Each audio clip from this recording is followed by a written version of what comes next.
Hi, I'm Justin Roberts. I am the media specialist at Oxford Church of the Nazarene, and this is our training overview about church video announcements.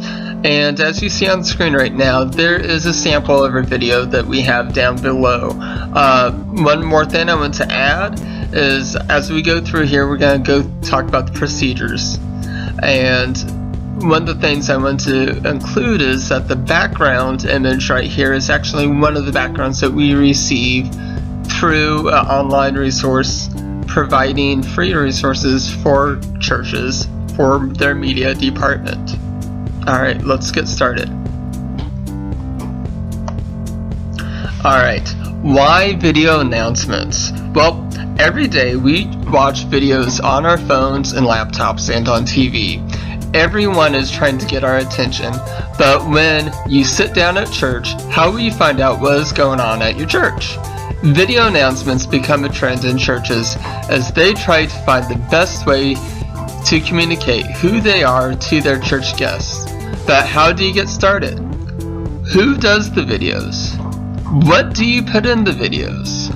During the next few minutes, we will explore these ideas and questions. Okay, now at Oxford Church of the Nazarene, we are trying to connect with everybody. One way is through video announcements. The video allows a set time for the announcements to be heard, and then move on to the next part of the church service. But a church doesn't have to stop at just announcements. When they realize it, the possibilities are endless, from welcoming videos to story videos and testimony videos that can be created. The purpose of this presentation is to introduce volunteers to the idea of helping with video production of the announcement videos. So if you are ready, click on to the next slide to get started in this process.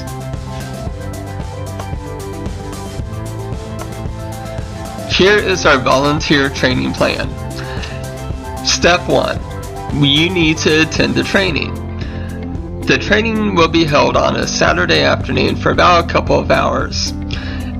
The instructor will have an instruction time and a time to practice using the equipment.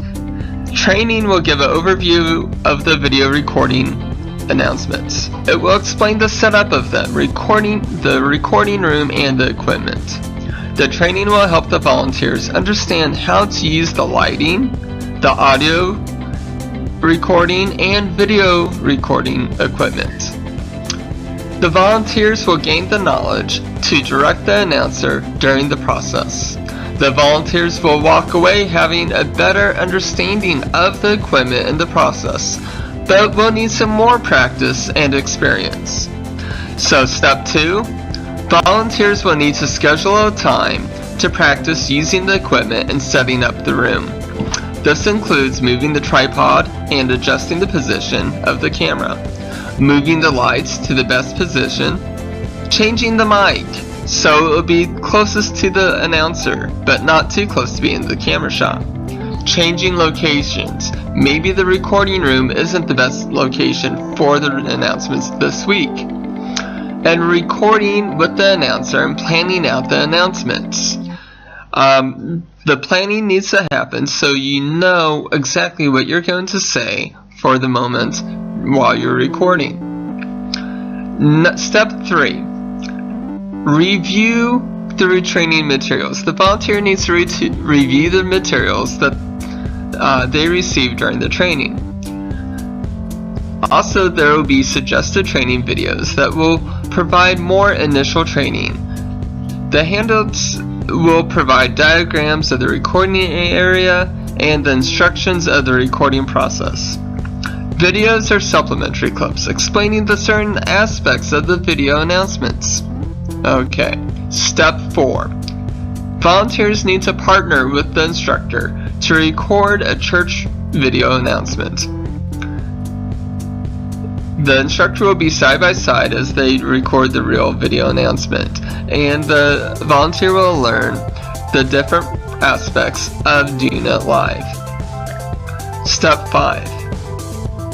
The volunteer needs to schedule a time to edit the video with the instructor.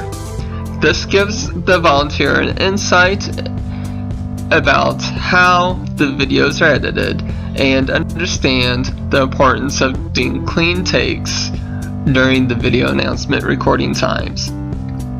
Okay, let's look at the schedule of how that will play out. Alright, the time frame for this, for volunteers, that we're looking at about one Saturday in between a week. So the training will happen on the first week, and then the second week they can schedule time to practice.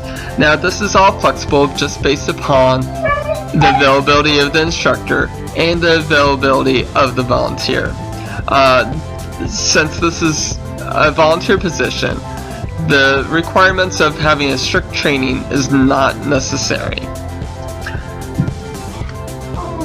Let's move on.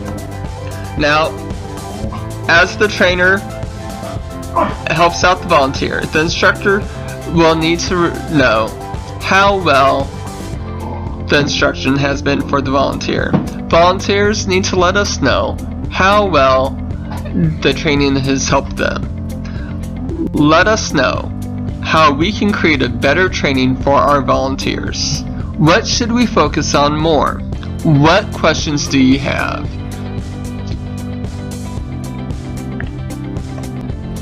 So after you've gained some knowledge of church announcement videos, you'll want to know a little bit more. Well, do you want to know what equipment's used? Well, we use a digital SLR camera, an iPhone, 2 tripods, 2 light stands, and an external microphone. Well, how is the video edited? Well, the video clips are combined and edited on a PC using an editing program called Vegas Pro. Where do you get the background music and graphics? Well, the background music is provided by a church website that offers its resources to other churches with limited resources. That website is churchonthemove.com, providing those things for churches that have limited funds. The graphics come from a similar group providing free resources for churches. It's called churchmotiongraphics.com. They provide motion graphics and still images that can be used in presentations and videos for churches. Now that you have a little bit of knowledge, I want you to consider if you want to volunteer for the church video announcements team. Please inquire with the instructor if you have any more questions. Thank you.